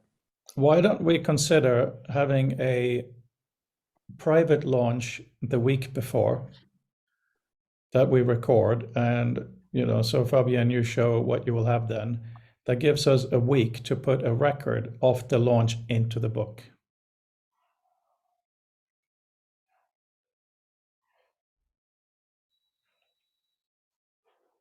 What do you think? Makes sense? Or even 5 days, from Monday to Friday, but okay. Yeah, Mark? I think one thing to embrace in this, and perhaps something that might need some sort of editorializing that we haven't yet done, is to embrace the prototypical nature of this, because in a sense we're extending the book beyond its existing form. We're calling it a book, but we're beginning to do that. And I think one of the interesting things is to actually have a sort of meta reflection on what bits, in a sense, this is our best guess, what bits do and don't work. There may be some things we're not able to put in at the moment, but we know will come. Because that's what seems to be echoing around the edge of this discussion. I mean, we've had a number of submissions, and apart from the ones that are running late, you have those. We have a glossary that we can derive from the author documents. We've discussed being able to do some machine enhancement of that. And I think an interesting part of the book, if I was to step aside from the fact I know a bit about it, would be to actually to reflect on how this does and doesn't differ from the physical artifact. Because I think a lot of people who won't be having discussions like we have regularly, there are books and there are other things, and where I think we can begin to draw back the curtain to them, not just in VR but in terms of digital use, is something that perhaps we should write up, which sits apart from, in a sense, the normal introduction in its style as a journal, what we're about, but actually a reflection on how we've tried to take some of the things we've learned over the last year and put them into the structure of the book, for want of a better word, and in ways that many users will be unaware. And there's a hinting of that is your point about people will see visual meta and say, what's it all about? I mean, that's very difficult. You tend to get one of two things. You either get people saying, well, it's all code, nothing to me, and pass on. And other people say, I understand code, why are you telling me about this? And why is it in the wrong format compared to the one I want? Neither of which are helpful and don't move things forward. But therefore, I think we have to gently proselytize a bit and just reveal some of the structure. I mean, I don't know if anyone else finds that sort of useful, but it seems to be something that we can put in that might actually be helpful.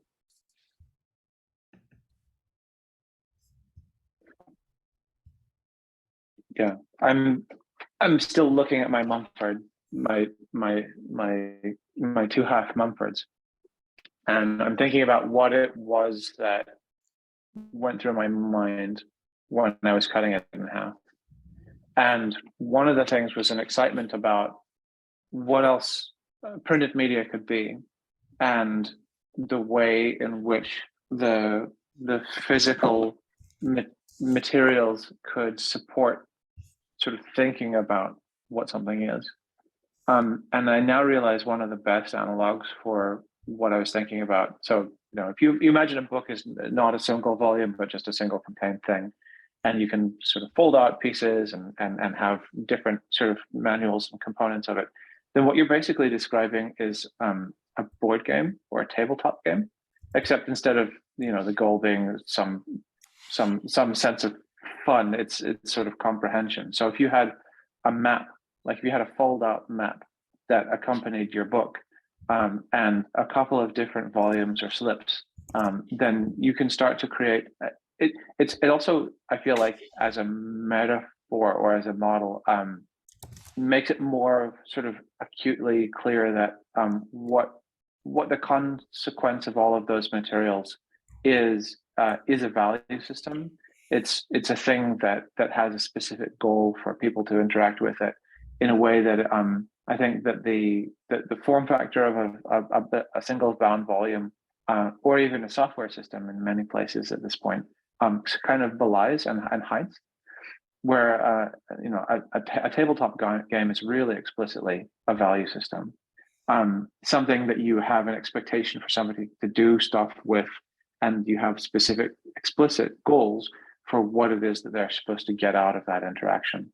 And to that end, I would be really interested in what kind of the tabletop edition, effectively, of Volume 3 is, in terms of basically maps. Like in D&D. So I'll preface this, and that this is not to denigrate the Dungeons and Dragons and tabletop games, but I hate them. I don't like them because I don't like a system requiring me to be my own rule keeper. But I find the concept really potent in terms of these are materials that aren't themselves living. They're not dynamic. They're not interactive. But they make you do something that is really specific, and that's something that's really appealing for computing type folks. So in terms of the future of text volume 3, like what are the things that you want them to do? What are the ways that you can kind of guide and direct and structure, locate their actions in the context of all of those things that allows you to say, like, do this, think about that, roll check for constitution, but also, like, understanding the proximity between those different documents, being able to have a point of reference or a way to locate checklists, stuff like that, of what it is that somebody does with a text in order to think about it.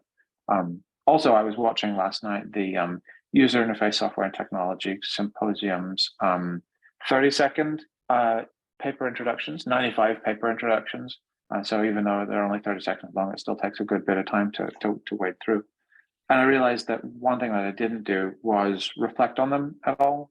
And that reflection is something that's core to my ability to remember stuff. And sometimes people end up in the blast zone of it, and for that I apologize very much to Heather and others. But those kind of actions are the things that are sort of essential to a valid use of those materials. Is something that occurs to me in the context of what you may want people to get out of this book. So this is a long way around sort of trying to say, like, if we have goals, we can enunciate them and then have the ability to sort of reminders and markers of the way in which we might encourage people to kind of comprehend and retain information or whatever about this book. I think that's really worthwhile, and I'm going to let that simmer in my head, and it'll be really great to hear more. I just wanted to show, I don't think, Fabienne, you have seen this. I am sharing screen, right? Yes, yeah. Okay. I think you guys have, but in terms of this kind of stuff, I've just built into Reader, but I really think this kind of interaction could be much more powerful in a VR situation. So right arrow, page, page, page, as we all know, right? And then we get to a point where we look at Andreas, oh no, this is not what I want to read. If you now do down arrow, it jumps to the next heading. So you can skip through the book pretty quickly, like this. And look at that, I skipped through you, Fabienne. But oh no, I want to read this, and then do right arrow. So the difference between going section, and going further is so intuitive and so fast. You see? And it's just using the structure to provide a different navigation experience. I really think we need to start experimenting with that. Fabienne, you wanted us to do tearing up a book and putting it on a wall. I did that virtually, of course. And it was really worthwhile because it turned out, for me at least, it was mostly useless because I couldn't see enough. So then I did a second test where it was only the top half of each section, which was a little better. So this is exactly the same as in my take. It's not spreading it out like this, but it's by my fingers. I can choose which one to look at quickly. There's got to be more interesting things we can do along the lines of, you know, how do you find what you want to read? How do you then share it on? So yeah, I just want to make sure you had seen it. When you do your half pages, what did you find yourself, were you doing that for revisiting? So you in terms of it was giving you a prompt to something you recognized, or was it a sort of attractiveness thing? You think, well, that half page looks. The reason I did it was I agree with you on the premise that it's more likely you will something has value when you've seen it to go back with a bit of layout. But it was just because of what Fabienne said, just to test, and it was a halfway thing. But it became too much. And I think that's a really interesting issue of when something becomes too much. The article that I shared with you guys that I'm not sure went through on how dangerous the phrase everything is connected is. It really comes down to that. Because there's two issues with it. Number one, completely trivializes knowledge work. Because knowledge work is knowing which connections are useful and important. And if you have too many connections, as we see in knowledge graph, it becomes a mess, it becomes useless. So trying to find ways where you can weave what is useful, and I mean, human brains are tiny in the sense of what we can keep in working memory, of course, and what we can remember and put together. So what we have in front of us cannot be more sophisticated than what we can comprehend.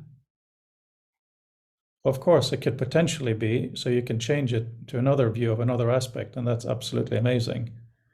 But it can be very lazy interface design, like we saw it a lot in the 80s and 90s of all these graphs and charts that was just lines and it had absolutely no meaning unless you built it and spent hours on it yourself, right?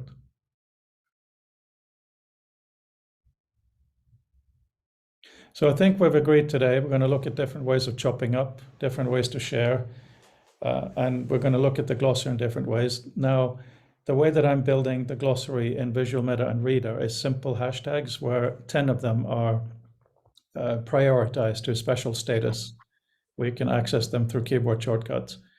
But, you know, in playing around, if you want another kind of hashtag or metadata or tag or coloring or label or connection or whatever it might be, you know, don't be scared. if we waste time playing with it, at least we've learned something.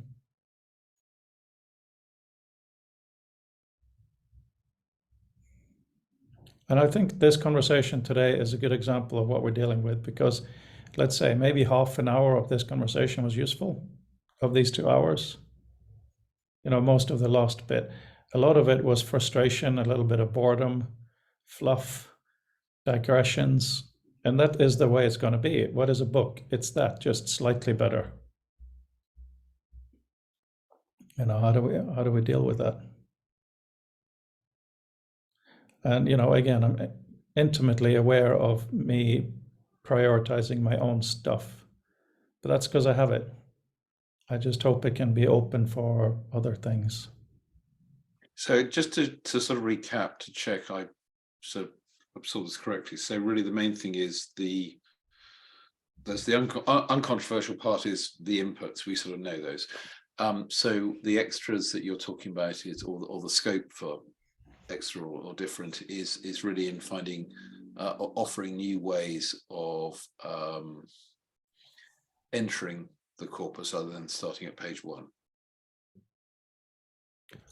I don't mind them starting at page 1. I mean, I have this fantasy of someone opening a replica of a physical book in VR, because it's a bit of a joke, right?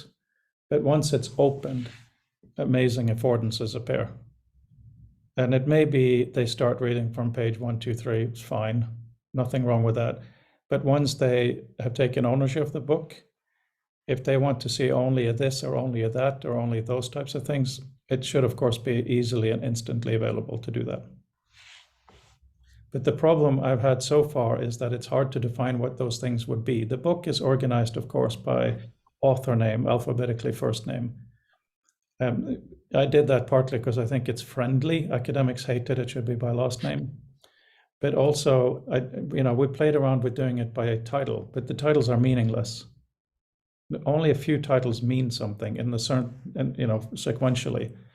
So the only way of navigating the book is a little bit of the glossary where you click around, but even that's not so powerful. There's a lot of nonce words, the words where they only mean something for that article.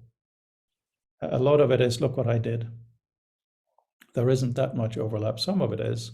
So I really think it comes down to the human brain looking at a page and deciding whether something is interesting or not. And then hopefully there will be a magic carpet like Brendel did before. Hopefully there will be a programmable way of dealing with it that Fabian is building. Things that I don't really see fitting or not now, but we got to try it.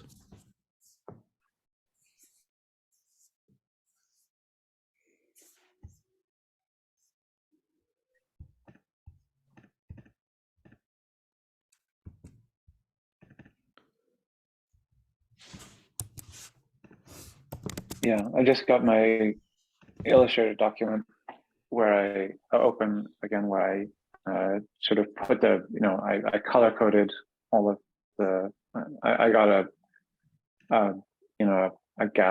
a proof, a dope sheet of all of the 511 pages of the then version. And it looked like it had 36 or somewhere between 36 and 42 red dots, depending on what all of the different sections were. And in terms of like the structuring and things like that, I got some ideas. I mean, one of the things that jumps out is that there are a large number of very small submissions. This version is out of date, but it's very likely to be the case still. So if you wanted to look at short submissions, then that would be a thing that you could do, and having the ability to kind of identify those with a first order kind of representation rather than the second order of having to simply look at the pagination ranges in the table of content would be something that I would be interested in. If I wanted to read the shortest half of the words, like the shortest half of the pieces, then that would be a pretty interesting thing to do. I don't know whether a geospatial location is relevant. That somebody happens to be in San Francisco at this point means less in many times than it may have in the past. Although knowing that somebody's in SF these days means that maybe you have a little bit more of an understanding of the value system they might, be communicating with than if they were in sort of Eastern Europe or something, and there might be something more knowable about their context as a consequence there. So in terms of like structuring and finding devices, that's one of the first things that I'll do is that, like as you say, the what of individual documents is largely known and knowable, and so then the sort of the presentation of what of the 36 or so choices are you going to make first is kind of the first order of business there. But I'd also like to imagine what kinds of opportunities we have to augment and supplement the choices that somebody makes once they're actually in a document as well. So many of them are YouTube transcripts. It might be worthwhile to think about how we actually have the video sort of contribute, if not stand in for, then at least contribute to the experience of having the book while in the sort of the vicinity of that video. So yeah, those are the kinds of things that I'm going to play with. Sorry, my head's been in some other stuff recently to do with my work, good things, but just been focusing on that. So it's been a while for me before I sort of got started on thinking what concretely do I want to do. But like I said, that board game model that I raised before, it's the first time I've brought it up myself, but I think it's a really potent one for like what are the set pieces, what are the components for the goals that you expect somebody to have with these things. And so I think I'm gonna follow that thread. I actually have this week off. I've got to go some places and some days, but I will have some reasonable time to devote to this, and so I look forward to it. In relation to what you said, Brandel, I say Mark here, talking about like this article. Not like is in pleased with, but similar to. No. Oh, okay. I was thinking about like a Facebook social media like. No, Okay. not at all. Or not that's what I was asking. No, okay, no, but fair enough. But I'm just thinking in terms of that is something I just have highlighting. You cannot like an article in Reader today, or star it, or whatever the term might be. That might be interesting because it seems that somehow relates to the board game thing. Like when you read the Economist app, for instance, when you're finished reading an article, it really nicely tells you that you have finished this article. So it's almost like a game to go through them, slightly gamified. So if we had a basic, I'm not saying we should start doing social annotation or anything, but if we have a basic way for the user to go through, and imagine when you did that little clickety going through, get to something that's just not their interest, hit a key and they never see it again unless they see hidden articles. And then they make this new binding, like maybe they make a beautiful binding and that they can share that. Maybe it becomes a bit of making a kit thing. Fabian, you've been looking at some people to speak to us, haven't you? I did. I'll contact them back. Do you have a date specifically in mind? Anything other than the 9th of December would be good. I think we Fair need enough. a bit more of those monthly meetings. It helps focus us. I'll ask.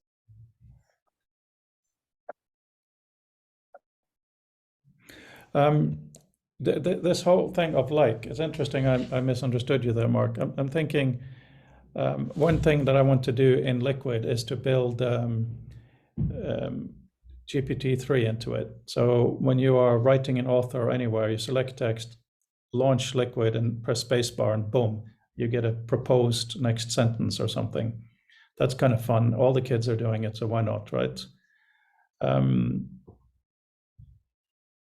just wondering if we do this, you're going through the book and you hit a key or whatever to like or to dislike an article. That if that gets sent to a server, the whole web dev thing, sorry, we could do,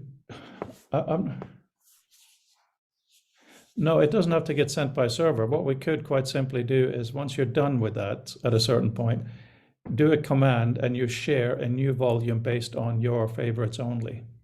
That could be a useful binding so that Mark, for instance, could email Brandel this is what he thinks is interesting. Might be one article, might be 100. Well, that's why I don't like the term like. I like an interest. Like is sort of weaponizing interest, and we know why social networks did it. And so I have sort of slight reservations about that use, because I think it muddies things. The question I was asking is, if I'm reading the book and I've read an article by someone, how do I find things that are broadly similar on a topic? It's a hard thing to do, and I don't think there is an answer for it necessarily at the moment, because although we have things like our glossary that's broadly using keyword collision sort of logic, which is scattergun, it gives you something, but of course invariably probably misses out the one thing that was most relevant, that happened to use none of the terms that you searched on. And I don't see that as a canard. It's just sort of where technology is perhaps at the moment. But I am thinking that one of the things that with this thing is just that thing of reaching out for more. Sorry, Brent, go ahead. Sure. No, it's a matter of degrees. So, you know, the degree of relatedness of the individual sort of articles in the book is up for debate. But there are some things that most people would find uncontroversial. Like, for example, there are some things like Mez Breeze's presentation was about art, whereas I hope you don't mind, Fabian, but I think it's fair to say that yours was not. So to that end, like if you're looking at things that are about art, there is a continuum, but there are some things where there is some pretty low-hanging fruit about things that were not art. I mean, you feel free to defend yourself, Fabian, but yeah, like to that end, like there are things in the middle. But yeah, so that there isn't a sort of a perfect system. It shouldn't stand in the way of that. There will be sort of degrees of relatedness, because that was one of the things that I was considering doing is just sort of scoring some things on some axes in order to be able to kind of come up with some other organization and finding devices other than name or location and things like that. On that note, on categorizing us, I gotta go. Dinner served. But definitely some food for thought, and instead of like, maybe a simple thing like bookmark or something, you know, more than one bookmark could be interesting. All right, thanks guys. I look forward to Friday. Have a peaceful week. All right.